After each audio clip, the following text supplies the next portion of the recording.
Mấy ngày nay bên cạnh tôi chỉ có 4 bức tường. Có nhiều khi trong lòng tôi cũng cảm thấy chán trường. Muốn tự do thấy kẹt xe đi làm hay đi học. Mong một ngày mọi thứ sẽ yên bình. Ta cùng nhau bên cạnh nhau nhắc mình cố gắng nào. Thêm một chút, chỉ một chút rồi sẽ ổn thôi mà.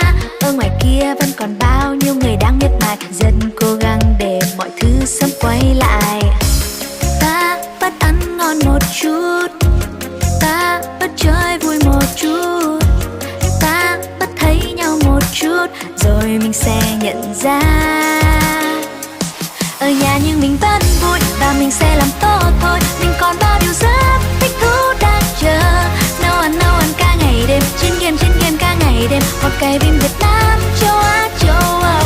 Ở nhà nhưng mình vẫn vui và mình sẽ làm tốt thôi. Mình dành ra nhiều chút khoảnh khắc để cười. Tâm con bé em rất là vui, tươi cây ngắm hoa rất là vui. Hoặc ngồi nói chuyện thêm với má với bà. Ở nhà vẫn vui,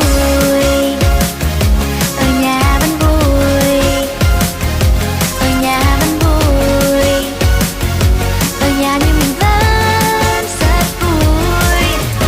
Làm gì khi ở nhà, làm gì khi ở nhà, làm gì khi ở nhà. Thật chim để party thơm nè. Làm gì khi ở nhà, làm gì khi ở nhà, làm gì khi ở nhà. Mình ghi khoảnh khắc cùng TikTok nè. Làm gì khi ở nhà, làm gì khi ở nhà, làm gì khi ở nhà. Tập hít thở sâu nè. Làm gì khi ở nhà, làm gì khi ở nhà, làm gì khi ở nhà. Đừng quên 5K khi mua đồ ăn nha.